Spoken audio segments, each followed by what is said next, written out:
Namaskaram and good morning all. Let us start with the next concept of in assessment proceeding, and that is income escaping assessment. A last assessment from this chapter that you are going to study. Okay, this is your chapter from CMA module, income escaping assessment. Whatever I'm teaching is from page number 114 onwards, but I will be teaching from handwritten notes and not from the module. So please have a look at this. Assessment or reassessment. So why these two words have been done? Assessment or reassessment. Allow me to explain each concept slowly. This is one of the most important section, my dear friend, and next year this section has been amended drastically. So unless and until you understand what's going on in this section theoretically, practically it will be very difficult for you to cope up with this section. So there is an assessee who have filed ROI. There is an assessee who have filed ROI and his assessment is already been done under section 143(3). Okay. My question to you is, can again 147 be done again that particular assessee? What I'm trying to ask you, simple question. One assessee have already filed ROI, return of income bhar diya hai. According to return of income, 147 has happened. Let's say in ROI, he has shown income 20 lakh rupees, but income tax department somehow got some information about the assessee and they conducted the scrutiny assessment. And in scrutiny assessment, they added another 15 lakh rupees to his income. Earlier, already it was 20 lakh, then another 15 lakh was added. And later on, they came to know about bigger assessment that assessee have hid another 200 lakh rupees. So what I'm asking you, अगर उसका पहले से ही assessment हो चुका था, can reassessment be done? क्या reassessment हो सकता है?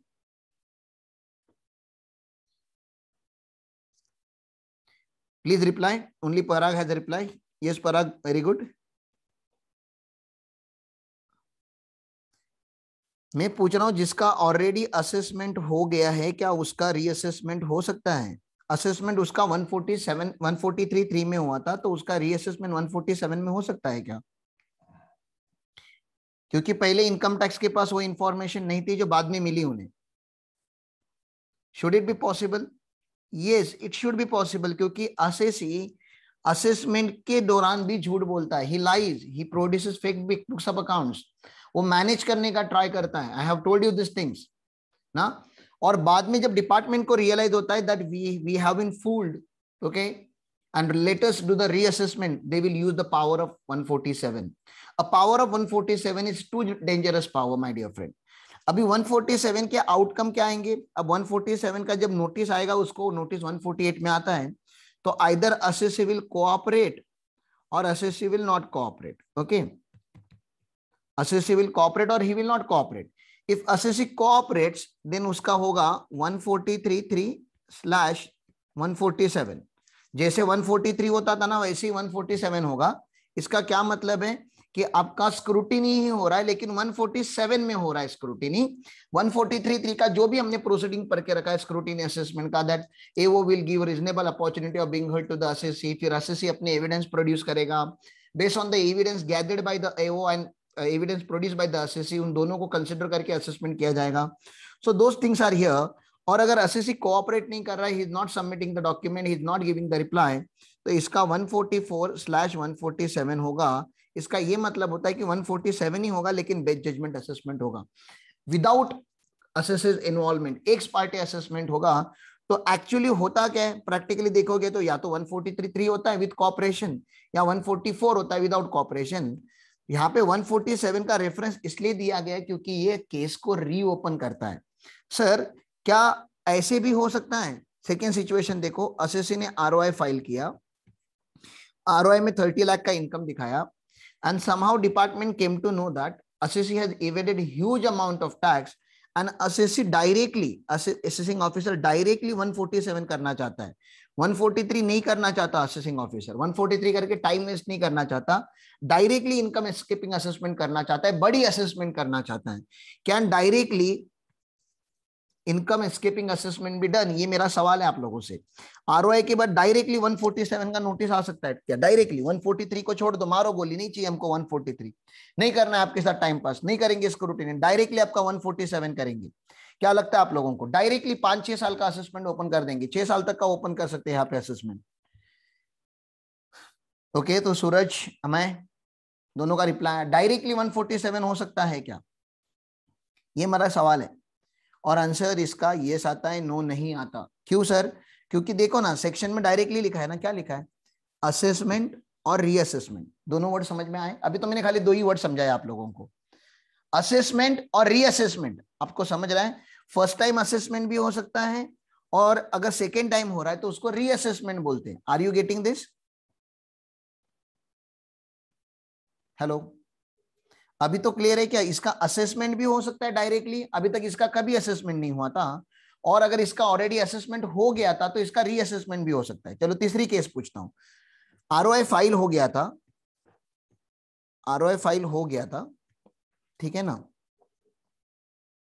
143 या 147 भी हो चुका था, कोई भी एक असेसमेंट हो चुका था, ठीक है ना, 143(3), 143(3) या 144 या 147, कोई भी एक असेसमेंट इसका हो चुका है पहले से। जब इसका 147 हो चुका है, क्या फिर से इसका 147 हो सकता है? सोचो जरा। पहले ही आरओआई उसने 20 लाख का भरा था, जब उसका रीअसेसमेंट हुआ 147 पहली बार हुआ तो गवर्नमेंट ने 50 लाख रुपीस का सोचा, और फिर उन्होंने देखा कि यार ये तो इसका मुंबई में बिजनेस नहीं है, इसका तो पुणे में भी बिजनेस है, और इसका पुणे में जो बिजनेस है वहां से तो ये 500 लाख कमाता है, ठीक है ना। तो क्या जिसका रीअसेसमेंट पहले से हो चुका है, जिसका 147 पहले हो चुका है, क्या फिर से उसका 147 हो सकता है क्या? मैं वो पूछ रहा हूँ। 143 144 हो गया तो डेफिनेटली हो सकता है। क्या 147 के बाद फिर से 147 हो सकता है? This is my question and your answer is right. Sir हो सकता है, किसी ने रोक के नहीं रखा हुआ है। तो these are the 2 words, assessment और reassessment of income escaping assessment. Income escaping assessment मतलब sir reopening of the cases, यहाँ पे केसेस को कभी भी फिर से खोला जा सकता है। तो why government have created this particular power? Don't you think SSC should be afraid of this now? 147 का डर लगना चाहिए एसएससी को,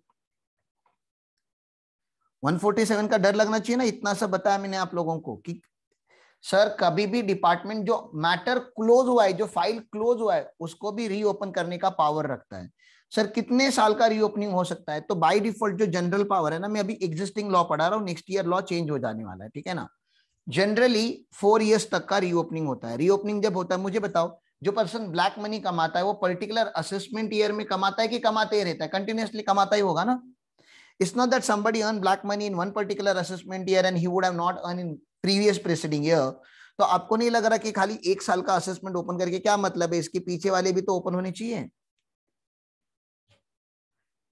अगर किसी को पकड़ा गया, कोई बिल्डर है, कोई ज्वेलर है जो आज चोरी करता है, आपको पता चल गया, तो उसने पास्ट में भी किया होगा, तो मिनिमम 4 साल का असेसमेंट ओपन होता है, 4 इयर्स का असेसमेंट ओपन होता है।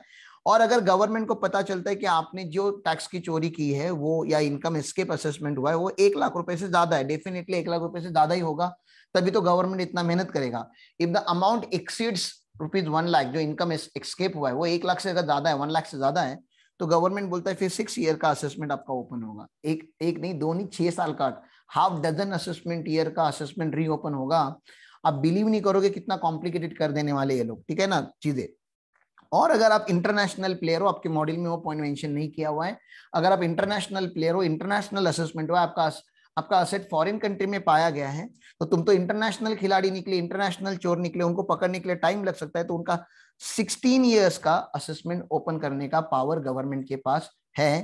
तो इतना यहाँ पे 4 पीरियड अलग अलग याद रखो, 4 इयर्स, 6 ईयर, 16 इयर्स, इतना तो होता है पास्ट ईयर का। और जो करंट असेसमेंट ईयर है ना, जो करंट असेसमेंट ईयर है जिसमें ये सब हो रहा है, करंट असेसमेंट ईयर, इसका आपको आता है 143(3) का नोटिस।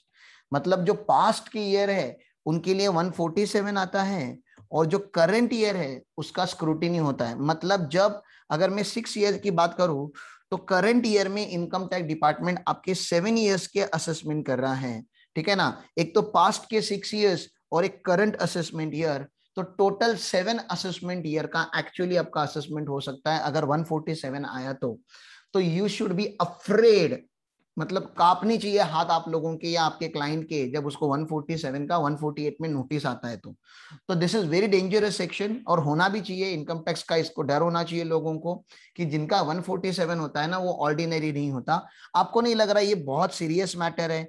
6 साल का अगर आप किसी का असेसमेंट ओपन कर रहे हो तो डिपार्टमेंट ऐसे रैंडमली नहीं ओपन कर सकता, उनके हाथ में कोई स्ट्रॉन्ग एविडेंस होना चाहिए। हाँ, कोई तो एविडेंस होना चाहिए कि असेसी ने टैक्स की चोरी की है। Yes or no? When you are opening the assessment under 147, department के पास कुछ तो एविडेंस होना चाहिए। You can not just open this particular section because you are having a power. हाँ, कुछ तो एविडेंस होना चाहिए। हाँ सर, एविडेंस के बेसिस पे होना चाहिए, इसलिए हमने यहाँ पे एक वर्डिंग लिख के रखा है जो फ्रेज आपको बाय हार्ट करना पड़ेगा। सर, रीजन टू बिलीव, ये वर्ड इस सेक्शन का बहुत इंपॉर्टेंट सेक्शन है। Sir, reason to believe, AO has reason to believe that income has escaped the assessment। Reason to believe लिखा हुआ है, रीजन टू सस्पेक्ट नहीं। आपको पता है ना, जब रेलवे अपनी मुंबई में लोकल ट्रेन चालू होती है तो आप क्या करते हो, आप अगर अपने ऑफिस में जा रहे हो समझो तो आपने दादर से ट्रेन पकड़ी है, आई अज्यूम कि आपने दादर से ट्रेन पकड़ी है और आपको चर्चगेट तक जाना है, ठीक है। दादर से ट्रेन पकड़े और चर्चगेट तक जाना है और आप एक सीए सीएमए के ऑफिस में काम कर रहे हो, तो ऐसे इनकम टैक्स के मैटर वगैरह हमेशा आते ही रहते हो, और आप अपने फ्रेंड को जो आपके फ्रेंड बैचमेट्स हैं उनको आप बता रहे हो कि तुझे पता है हम लोग एक जगह पे ऑडिट करने जाते हैं, उसमें पता है क्या होता है, उसमें खाली 4 ही मशीनरी लगाया हुआ है, ठीक है ना, 4 ही मशीनरी का डेटा दिखाया हुआ है, उसके पीछे ना और भी ना 25 मशीनरी जो इनकम टैक्स डिपार्टमेंट को नहीं पता, जीएसटी डिपार्टमेंट को नहीं पता, तो बहुत बड़ा टैक्स का इवेडर है। ऐसा तुम एक फ्रेंड दूसरे फ्रेंड को बता रहा है और तुमको नहीं पता चल रहा है कि तुम्हारे बाजू में जो बेटा है चौथी सीट पे या फ्रंट सीट पे, he is an income tax officer. आपको नहीं पता चला ना, आप तो बात कर रहे हो, आप तो खाली गप्पे मार रहे हो बस, या तो कॉल पे किसी को बता रहे हो और या तो सामने सामने बता रहे हो, ठीक है ना। नाम भी ले लिया आपने, अपने नाम ले लिया तो ये इनकम टैक्स ऑफिसर को समझ में आया कि ये पर्टिकुलर असेसी चोर है। अब वो जाके चेक करके क्या उसको नोटिस भेज सकता है 147 का? आप इसको गॉसिप बोलते हैं ना, गॉसिप। तुमको गॉसिप समझता है ना, ट्रेन में तुम लोग एक फ्रेंड दूसरे फ्रेंड के साथ गॉसिप कर रहा है, क्या गॉसिप के बेसिस पे नोटिस भेज देगा? No. ऐसे चलेगा क्या? ऐसे थोड़ी ना क्या चलता है, पागल हो गए हो क्या? 147 मतलब ऐसा इतना लाइट सेक्शन नहीं कि तुम किसका भी ओपन कर दोगे। सर, गॉसिप के बेसिस पे ये सेक्शन ओपन नहीं होगा। मैं आपको थोड़ा एडवांस लेके जाऊंगा। आपने कुछ मैगजीन्स पढ़े होंगे, न्यूज़पेपर वगैरह या मैगजीन्स में आता है, ठीक है ना। अब we people are not very much into movies and we are not fond of that those celebrities की किसने क्या किया, लेकिन मैगजीन्स आते हैं, आपको पता होगा सेलिब्रिटीज के मैगजीन्स आते हैं। अब उसमें किसी मैगजीन में लिखा है कि शाहरुख खान एसआर के एक मूवी का 20 करोड़ लेता है, ठीक है ना, ऐसा लिखा हुआ है, एसआर के एक मूवी का 20 करोड़ लेता है या 20 करोड़ चार्ज करता है, on an average he charges 20 crore rupees. और एसआरके ने पकड़ लो लास्ट ईयर में 5 मूवीज किए, ठीक है ना, मान लेते 5 मूवीज का उसने शूटिंग किया या 5 मूवीज उसके रिलीज हुए, तो आपको नहीं लग रहा है 100 करोड़ का रेवेन्यू हो जाना चाहिए उसका? बोलो। ऐसा मैगजीन में आया हुआ है, मैगजीन में बड़ी बड़ी मैगजीन्स आती है, ठीक है ना, वो मैगजीन में आया हुआ है कि एक मूवी का एसआरके शाहरुख खान जो है वो 20 करोड़ चार्ज करता है, ऐसे 5 मूवीज हुई है तो 100 करोड़ आना चाहिए। तो अभी वो जो इनकम टैक्स ऑफिसर है ना वो भी मतलब मूवीज वगैरह का फैन है, इनफैक्ट शाहरुख खान का भी वो फैन है, और शाहरुख खान का असेसमेंट उसी के डिवीजन में आता है। ओके, तो वो अभी क्या वो 147, हाँ, 2 हाँ, तो किसके लिए भी हो सकता है, वो जाने दो ना, वो चैरिटी के लिए किया तो चैरिटेबल ऑर्गेनाइजेशन का तुमने अभी लॉ नहीं पढ़ के रखा है राम, आगे जब पढ़ोगे तो आपको समझ में आएगा, ऐसे कोई रैंडमली चैरिटी नहीं कर सकता, उसके लिए बहुत सारे ऑथोराइजेशन लगते हैं। तो आईटीओ क्या इसको नोटिस दे सकता है ये चेक करके कि अरे रिटर्न में तो इसने खाली 18 करोड़ दिखाया हुआ है, जबकि हमारे असेसमेंट के हिसाब से तो मिनिमम 100 करोड़ का इनकम होना चाहिए था, क्योंकि मैगजीन ने लिखा हुआ है कि एक मूवी का 20 करोड़ तो 5 मूवी का नहीं दे सकता। क्यों नहीं दे सकता? क्योंकि मैगजीन में भी जो होता है ना वो भी गॉसिप ही होता है, वो क्या रियल होता है क्या, मुझे बताओ। मैगजीन्स में जो लिखते हैं चीजें, इसका ब्रेकअप उसके साथ हुआ, शायद इसका अफेयर उसके साथ है, हाँ, ये इतना कमाता होगा, इट्स नॉट कंक्लूसिव एविडेंस ना, ये एविडेंस है क्या? मुझे बताओ, कल आप ये मैगजीन कोर्ट में प्रोड्यूस कर सकते हो क्या कि ये मैगजीन में लिखा था करके मैंने इसका इनकम एस्केप हुआ रहेगा? सर डेफिनेटली हुआ रहेगा नहीं। ये एविडेंस थोड़ी ना क्या है, और जो एविडेंस नहीं है उसके बेसिस पे आप नहीं कर सकते।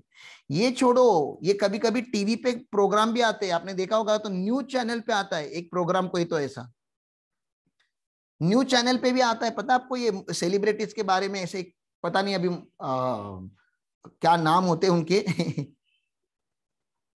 हाँ, न्यूज चैनल पे भी आता है, आपने देखा होगा ना, सेलिब्रिटीज के बारे में ऐसे कहीं जा रहे हैं, इवेंट वगैरह में से आ रहे हैं तो उनको क्वेश्चन पूछे जाते हैं।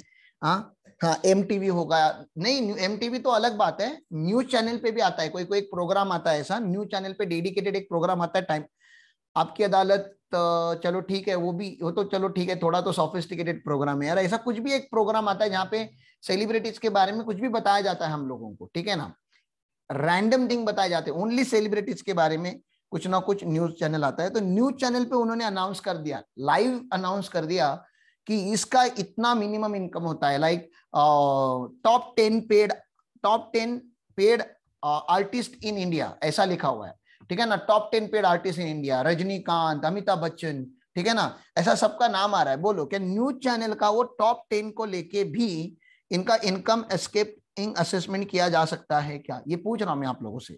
न्यूज चैनल पे आ गया है अभी, टॉप 10 पेड आर्टिस्ट लिखा गया है, क्या उनका उस बेसिस को लेके किया जाएगा क्या? नहीं किया जाएगा। तो कब किया जाएगा सर?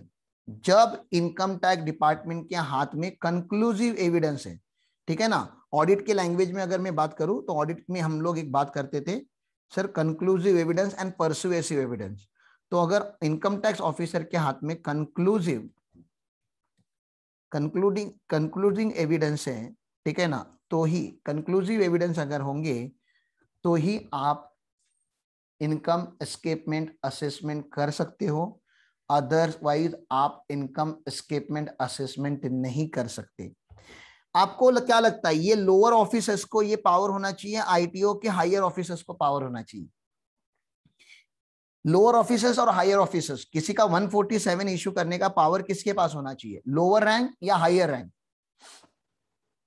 लोअर रैंक को दो दोगे तो वो इतना हैरास करेंगे ना लोगों को, ये नोटिस भेज भेज के, और पैसे खाएंगे, तो लोअर रैंक के पास ये पावर नहीं है, उनको हायर अथॉरिटी से 147 का अप्रूवल लेना पड़ता है। अगर हायर अथॉरिटी ने अगर बोला तो ही आप उनको नोटिस दे सकते हो, उनकी असेसमेंट आप कर सकते हो, ओपन कर सकते हो यहाँ पे। तो ये सारी बातें हैं जो हमें यहाँ पे पढ़नी है, ठीक है। तो थोड़ा सीरियस मैटर हम पढ़ रहे हैं, सीरियस मतलब हमारे लिए सीरियस नहीं, अपने लिए तो पार्ट ऑफ सिलेबस है। जिसकी ओपन होती है ना असेसमेंट 147 में, मैं आपको बता दूं वो बंदा हार्ट अटैक से भी मर सकता है, ठीक है। तो इतना लाइटली असेसमेंट नहीं लेना है इसको, ये ऑर्डिनरी नहीं है 147। मैं तुमको बता रहा है ना, अगर तुम्हारे लाइफ में अगर तुम्हारे किसी भी क्लाइंट को 147 आता है ना, तो उसको बोलो जितने मंदिर आप अभी जा सकते हो उतने मंदिर जाओ, अभी आपको भगवान ही बचा सकता है शायद, क्योंकि डिपार्टमेंट आपको कैजुअली 143 का नोटिस नहीं दे रहा है, आपको 147 आ गया, मतलब department already knows that you have evaded tax. अब खाली बात ये होती है कि उनको क्या क्या पता चला है और आपने क्या क्या छुपा के रखा हुआ है, खाली वही बातें होगी, otherwise they have come to know about it. तो आप लोगों को उसको ऑल द बेस्ट बोलना चाहिए, बेस्ट ऑफ लक बोलना चाहिए। और अगर तुम उसके ऑडिटर होगे, टैक्स कंसल्टेंट होगे, तुम्हारी भी उसके ऊपर अगर साइन होगी पेपर्स के ऊपर, तो तुमको भी all the best in advance from my side, okay. Where AO has a reason to believe, बाप रे ये वर्ड बहुत इंपॉर्टेंट वर्ड है इसका sir, when AO has reason to believe, ordinary word नहीं है, बिलीव मतलब सर फिक्स वर्ड है ये, when AO has reason to believe that any income chargeable to tax has escape, ठीक है ना, ऑलरेडी एस्केप हो चुका है, विल बी एस्केप नहीं, has escape assessment for any AY, current AY की बात नहीं कर रहे हो, any AY, then AO may assess or reassess such income and also ये and also के ऊपर भी केस लॉ हुआ है, ठीक है ना, and also any other income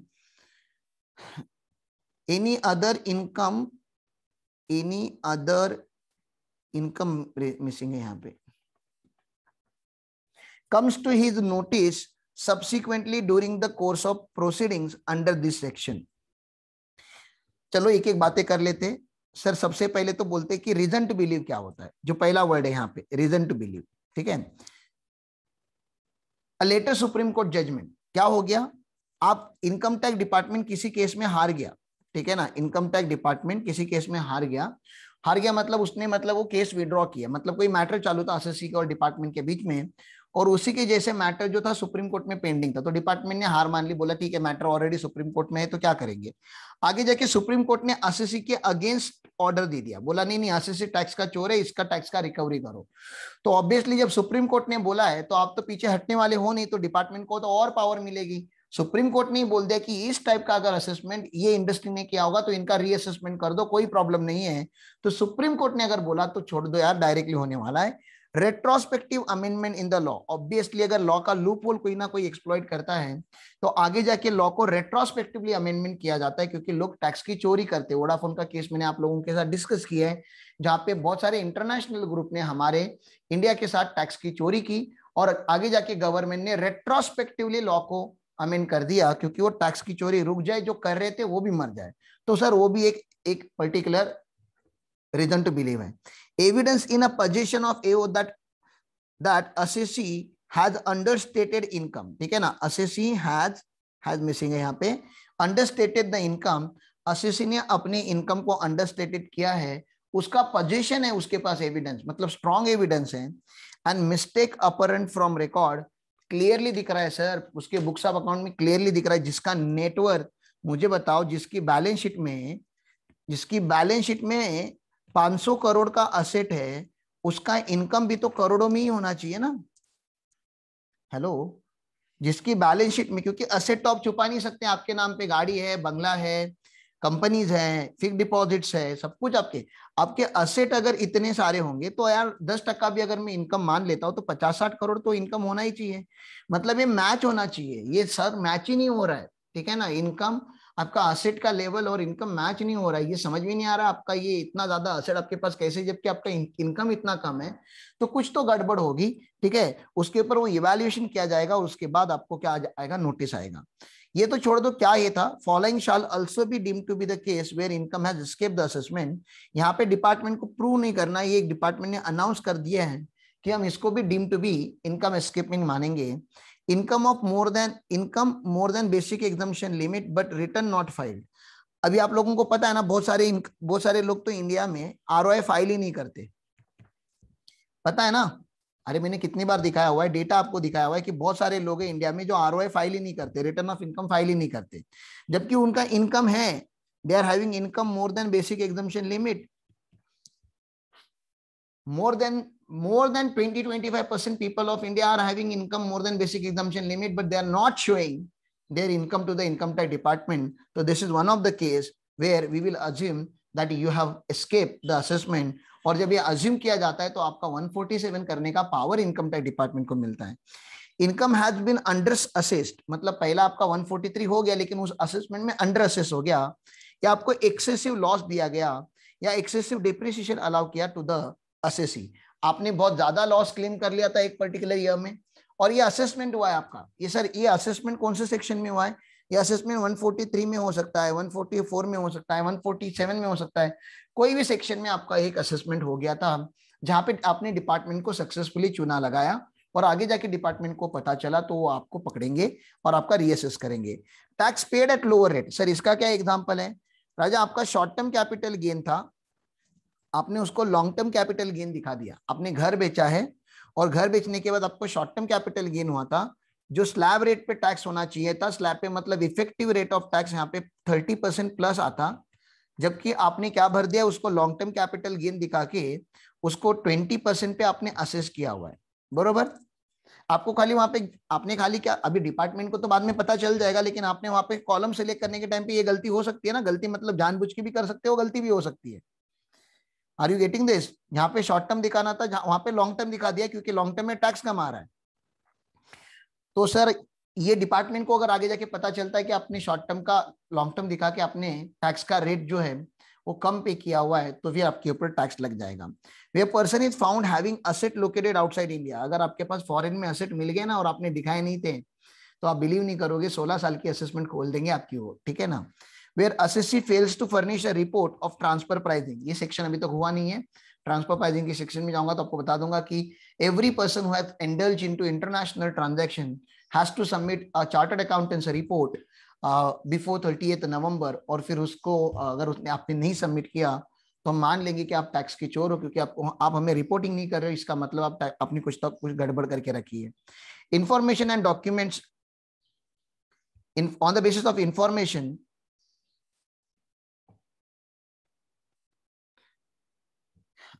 नहीं, इन्वेस्टिगेशन विंग का यही काम होता है ना राम। इनकम टैक्स डिपार्टमेंट में जो इन्वेस्टिगेशन विंग है उसका यही काम होता है। ऐसे नहीं कि ईच एंड एवरी एसएससी का देखा जाता है, दे सी ऑफ फ्यू एसएससी। और इनकम टैक्स डिपार्टमेंट अभी आर्टिफिशियल इंटेलिजेंस यूज कर रहा है, तो आर्टिफिशियल इंटेलिजेंस यूज करके they can assess any number of cases. तो अभी जो लिमिटेशन था पहले कि ऑफिसर कम थे काम ज्यादा था, that limitation will be taken care by the artificial intelligence. तो वो सारी बातें हो रही है। We have already discuss faceless assessment on the basis of information and document on record from income tax authorities under section 133C। ये अभी तक सेक्शन अपना हुआ नहीं है, सर्च सर्वे के चैप्टर में हो जाएगा। It is noticed by the AO that assessee understated the income and has claimed excessive loss and deduction allowed or relief in written। तो 133C जब होगा आपको पता चलेगा, सर्वे वगैरह होता है तो सर्वे में पता चला कि आप चोर हो, तभी भी आपका यहाँ पे इनकम स्किपिंग असेसमेंट हो जाएगा। ओके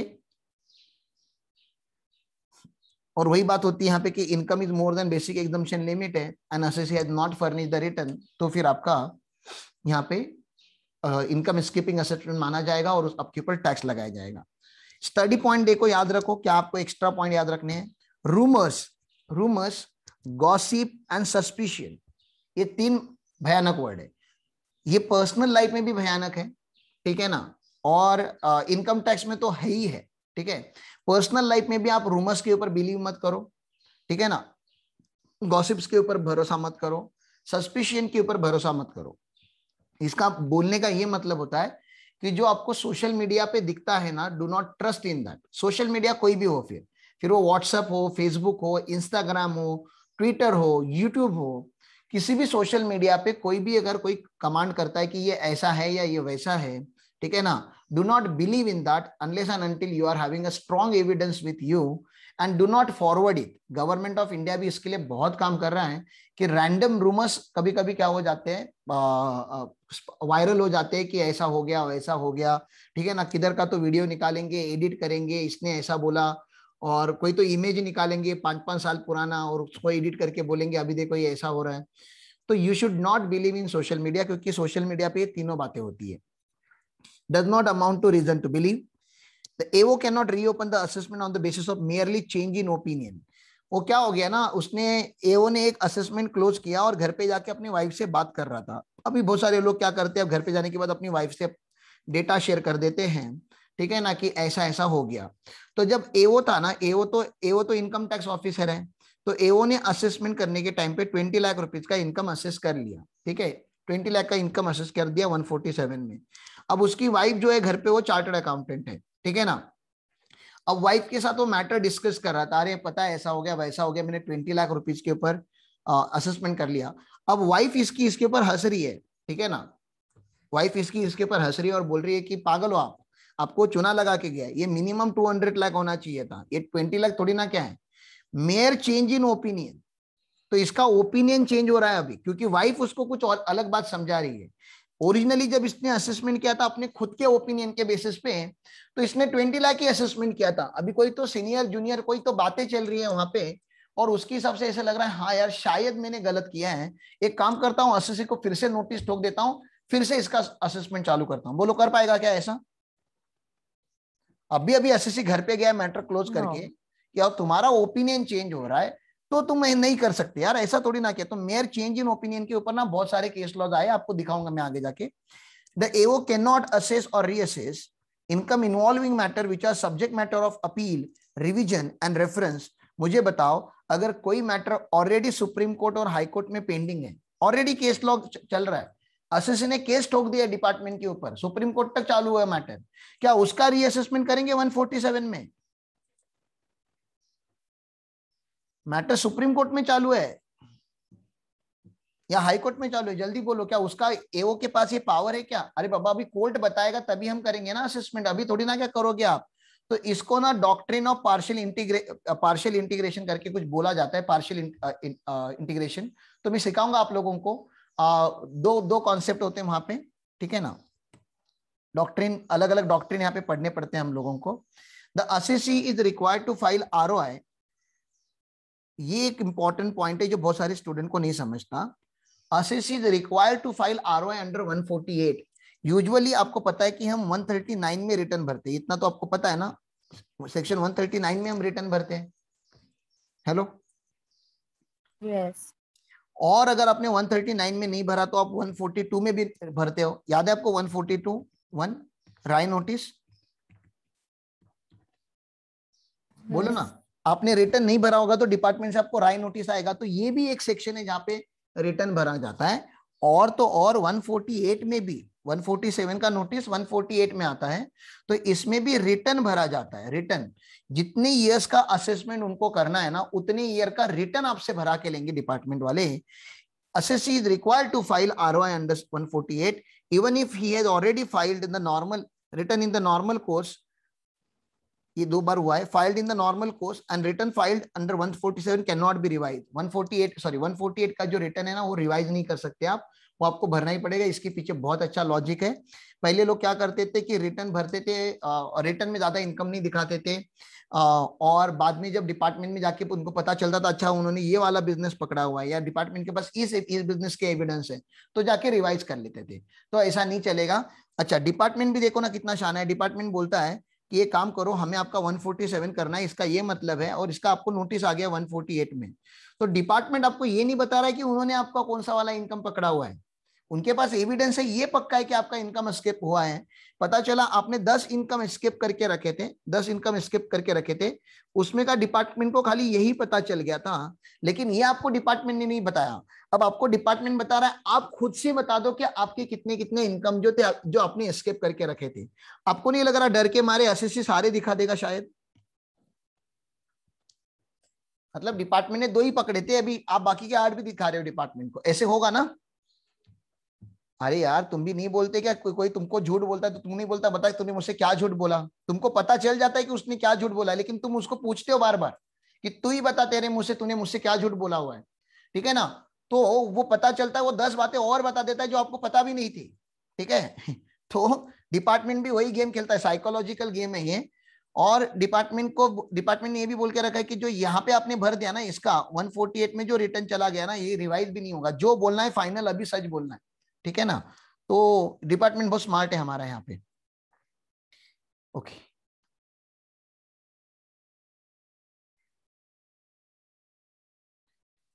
ठीक है। यहाँ पे अपना एक फर्स्ट सेशन कंप्लीट होने आया है, लेस देन 1 मिनट है। तो यहाँ पे एक दो केस लॉ है जो मैं आगे डिस्कस करता हूँ आप लोगों के साथ। तो प्लीज रीजॉइन एट 7:45, 5 मिनट्स के बाद 7:45 को आप ज्वाइन करो प्लीज।